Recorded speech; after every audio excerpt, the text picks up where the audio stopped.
Good morning, my dear children. Welcome to the maths class. Children, in the previous class, we had completed till worksheet 6 and I even gave you one sum as homework. Do you remember? I had given you this sum, complete the following CAS memo. So first, I will be giving you the answer to this so that you can see if you have made any mistake. So, you have to first see this CAS memo, the date. This is of Andaz Fashion Point, okay, and you have to complete this following box. One shirt was bought. The quantity of the shirt is 1. Rate per item 150. एक ही shirt खरीदा गया था, इसलिए इसमें तो changes नहीं होगा. 150 रुपी and 0 paisa. Sari, how many sari was bought? 2 saris. The cost of one sari is 250. So the cost of 2 sari would be, add 250 2 times. एक साड़ी की कीमत 250 है, तो 2 साड़ी की कीमत कितनी होगी? आप इसे रफ में करेंगे, मैं आपको बुक में ही समझा दे रही हूँ, ठीक है. आप बुक में ऐसे साइड में ना करें, बुक गंदा हो जाएगा.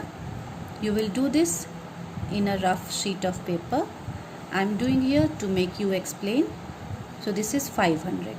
The cost of one sari, एक साड़ी की कीमत 250 है, तो कितनी साड़ी खरीदी गई थी? 2 साड़ी खरीदी गई थी. So the cost would be 500.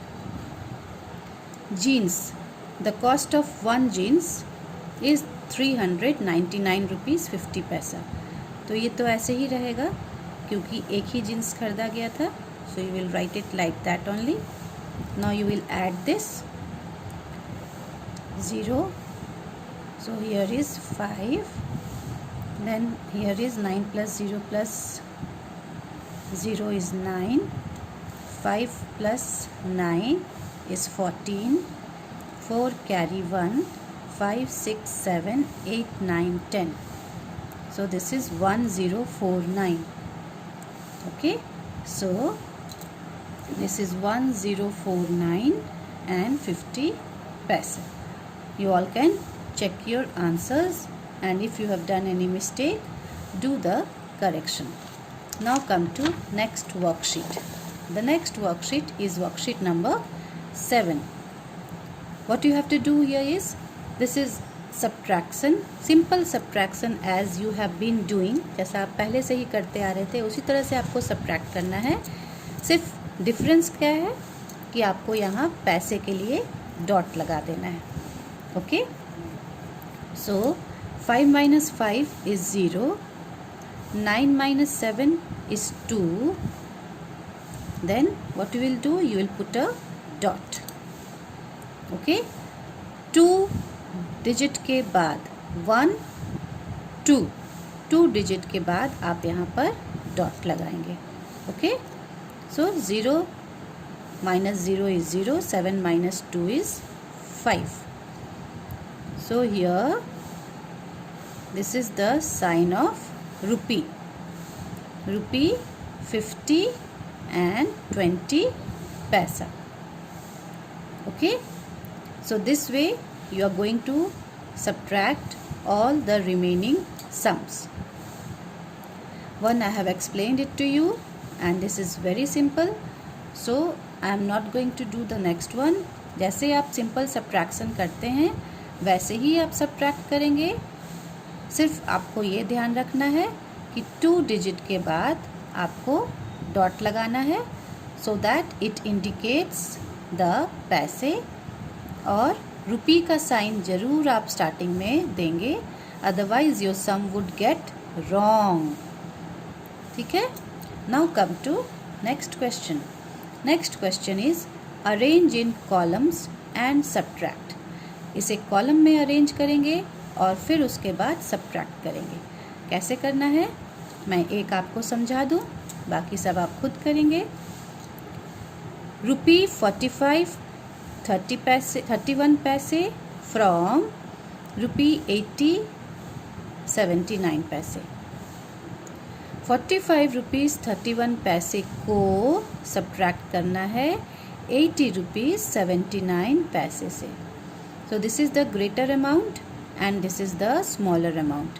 इस ग्रेटर अमाउंट से स्मॉलर अमाउंट को सब्ट्रैक्ट करना है। फ्रॉम मतलब इसमें से, इससे, यहाँ से इसको सब्ट्रैक्ट करना है। Always you will see the greater amount. Greater amount जहाँ है उससे स्मॉलर अमाउंट को सब्ट्रैक्ट करना है।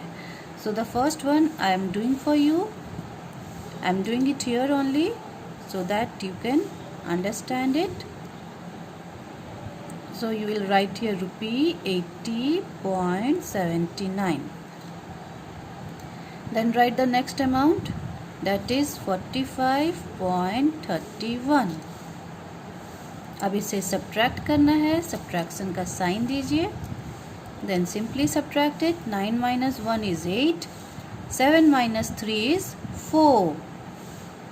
Then you will put a dot after 2 digit. 2 digit के बाद dot जरूर लगाएंगे। Then from 0 we cannot subtract 5. We will borrow 1 and here it becomes 7. So 10 minus 5 is 5. 7 minus 4 is 3. And then we will put the sign of rupee. So this is ₹35.48. Same way you have to do here also. Question number B. Okay. ₹17.75 from ₹34.10. First you will write ₹34.10. Just below it पहले आप ये लिखेंगे और just below it उसके ठीक नीचे आप ये लिखेंगे, सब्ट्रैक्शन का साइन देंगे और फिर सब्ट्रैक्ट करेंगे। In the same way you will do this also. First you will write this, उसके नीचे आप ये लिखेंगे, फिर उसे सब्ट्रैक्ट करेंगे।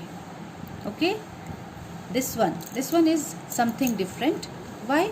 Because here it is only 55 paise and you have to subtract 55 paise from 13 rupees. So how you are going to write it? I am going to show it to you. You will write here 13 rupees. Paise is not there, and this one is simply 55 paise. So paise you will write this side. Always I have made you understand this. Dot के बाद पैसे लिखना होता है, तो यहाँ dot देंगे आप, पैसे लिखेंगे, रुपए में कुछ भी नहीं है, so it is 0 here. Okay, रुपए कुछ भी नहीं है, there is no rupees, only 55 paise is here. So in the place of rupees you will put 0, then you will put subtraction sign and after that you are going to subtract it. 0 से 5 subtract नहीं होगा, यहाँ बोरो करेंगे, पर यहाँ भी 0 है, इसलिए 3 से बोरो करके लाएंगे। Now this becomes 2 and this becomes 10. We will borrow from here now, and this becomes 10 and here becomes 9. So 10 minus 5 is 5, 9 minus 5 is 4, 2 minus 0 is 2, and 1 minus 0 is 1. So this is the answer. Okay, now all the remaining sums you are going to do it yourself. This is worksheet number 7. Question number 1 and question number 2 is your class work. Okay, question number 1, question number 2 of worksheet 7 is your class work. Now come to worksheet number 8, that is before this. These are the example sums of worksheet number 8. I will make you understand the example sums also. Mintu bought an eraser for ₹250, a sharpener for ₹550 and a marker for ₹10. How much did the 3 items cost all together? Mintu ने एक eraser खरीदा ₹2.50 का, एक sharpener खरीदा ₹5.50 का और एक marker खरीदा ₹10 का। इन तीनों आइटम्स के कुल मिलाकर कितने कितनी कीमत हुई. What is the cost altogether? This is the question. So we will start writing with the first statement. Cost of an eraser, rupees this much. Cost of a sharpener, rupees this much. Cost of a marker, rupees this much. Okay, and after that you will add all the cost of all the three items. फिर आप उसे add कर देंगे. The second one, Tina had rupees 50 and 50 paise in her purse. She bought a birthday present for her friend costing rupees 31 and 50 paise. How much money is left with her? टीना के purse में इतने रुपए थे. उसने अपनी दोस्त के लिए एक बर्थडे प्रेजेंट खरीदा जिसकी कीमत 31 रुपीज़ 50 पैसे थे. How much money is left with हर. अब टीना के पास कितने रुपए रह गए. तो टीना के पास 50 रुपीज़ 50 पैसे थे, उसमें से 31 रुपीज़ 50 पैसे का उसने गिफ्ट ही खरीद लिया. तो अब उसके पास कितने रुपए बचे. Your first statement, amount Tina had. Tina के पास क्या अमाउंट था आप वो लिखेंगे पहले, 50 रुपीज़ 50 पैसे. अमाउंट स्पेंट ऑन प्रेजेंट, कितने रुपए खर्च हो गए प्रेजेंट में, 31 rupees 50 paise. And amount left with her, और उसके पास कितनी कीमत कितने पैसे बच गए. Then you have to subtract this and the answer comes as rupees 19.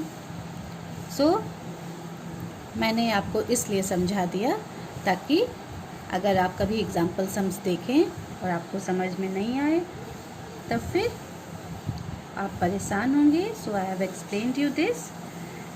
You don't need to write this in your copy because this is already in your book. When you do revision of the chapter, then you can go through it.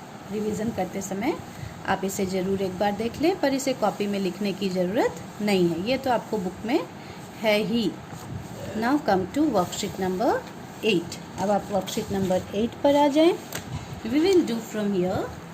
इस worksheet को हम करेंगे copy में. Okay, now I am not going to write the question आप खुद लिखेंगे.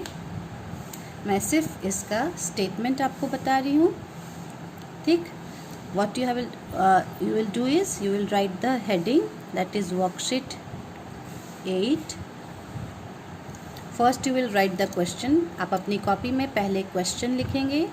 I am not going to write the question now. I will just give you the statement of the word problems. मैं सारे word problems के statement लिखकर आपको समझाऊंगी. Question आप पहले लिखेंगे, जैसे हम सब वर्ड प्रॉब्लम करते आए थे वैसे ही करना है. First you will write the question, then you will write the statement and then you will solve it. यही तरीका होता है वर्ड प्रॉब्लम करने का. पहले क्वेश्चन लिखेंगे, फिर स्टेटमेंट लिखेंगे, फिर उसे सॉल्व करेंगे. So the first question here, Nikhil had rupees 950 पैसे with him. He purchased a chocolate for rupees 650. How much money was left with him? Nikhil के पास 9 रुपीज़ 50 पैसे थे. So the first problem sum, the statement would be, this is word problem. So you can give the heading here, word problem. Okay, word problems. So the first one, amount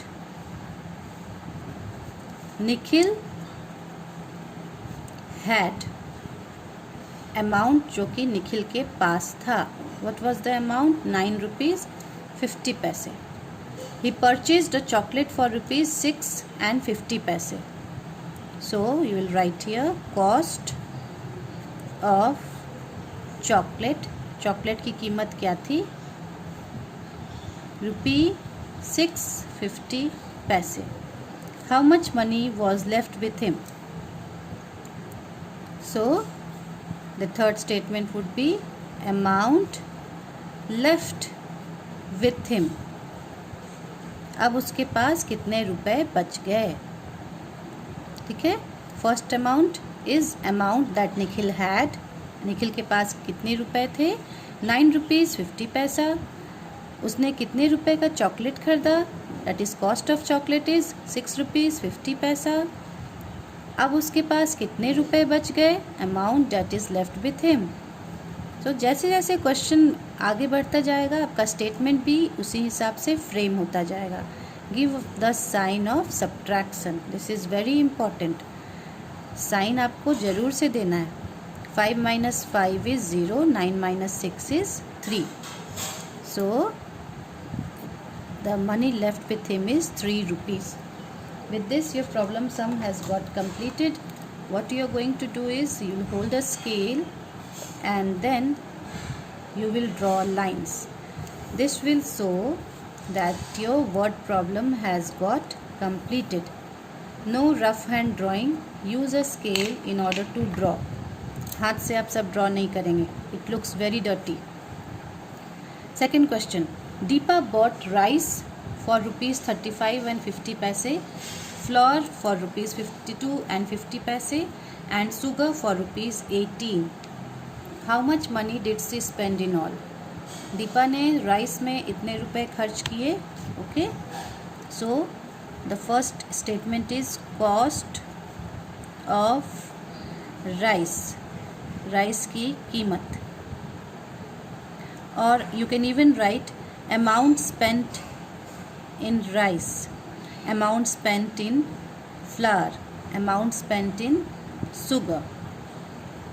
Okay, so that would be much better. I would prefer that only. So write that amount spent for rice. So amount spent for rice is, rice में कितने रुपए खर्च किए गए? 35 rupees 50 पैसा. Then flower, flower means मैदा. मैदा में कितने रुपए खर्च हुए? फ्लावर मीन्स कितने रुपए खर्च हो गए. देन डैट इज़ 52 रुपीज़ 50 पैसा. And the last one is amount spent for sugar is rupee 18. Okay. How much money did she spend in all? Amount spent in all. उसने इन सभी चीज़ों में कितने रुपए खर्च किए. So what you'll do, you'll put a sign of addition and then you will write here. Okay. So it is 0, 5 plus 5 is 10, 0 carry 1, 5 plus 2 is 7, 7 plus 8, 15, 15 plus 1, 16, 6 carry 1, 5 plus 3, 8, 8 plus 1, 9, 9 plus 1, 10. It is rupee 106. With this the sum has got completed and the total amount spent on all these three items is rupees 106. So you will draw one line to show that you have completed it. Then come to the third one. Nakul got rupee 50 as pocket money from his father. He bought a story book for rupees 16 and 50 paise. How much pocket money is left in his pocket? Nakul के पास 50 rupees था pocket money. उसने एक story book खरीद लिया 16 rupees 50 पैसे का. अब उसके पास पॉकेट मनी कितना बच गया है उसके पॉकेट में. तो अब यहाँ पर स्टेटमेंट क्या होगा? Amount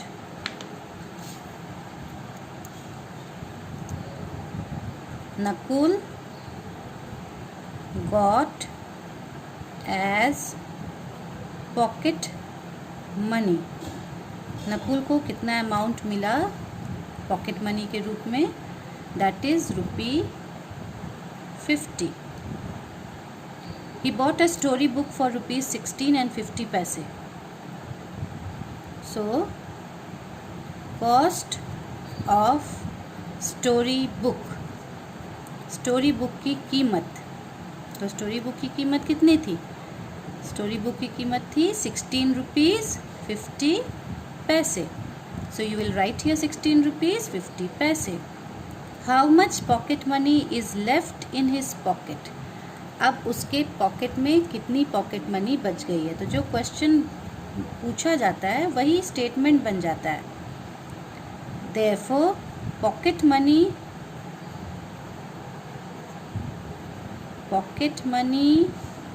left in his pocket. Pocket money left in his pocket is, अब उसके पॉकेट में कितने रुपए बच गए ये आपको बताना है. तो कैसे निकलेगा? सब्ट्रैक्ट करना होगा. उसके पास 50 रुपीज़ थे, उसमें से 16 रुपीज़ 50 पैसे उसने स्टोरी बुक में खर्च कर दिए. अब उसके पास कितने बच गए? 0 minus 0 is 0. Here is 0, we can not subtract 5, will carry from here. पर यहाँ भी 0 है, सो हम 5 से कैरी करके लाएंगे. This becomes 10 and here it becomes 4. फिर यहाँ से कैरी करके यहाँ लाएंगे. This becomes 10 now and here it becomes 9. So 10 minus 5 is 5. 9 minus 6 is 3.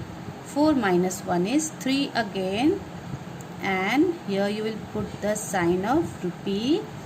So pocket money left in his pocket is 33 rupees and 50 paise. Now with this we have completed the third sum. 2 more sums are left, number 4 and number 5. You will do this yourself. आप इसे खुद करेंगे और मैं देखती हूँ कि आप इसे खुद से कर पाते हैं या नहीं. Okay? So worksheet 8 is your homework. Complete it and then send it to me. Thank you.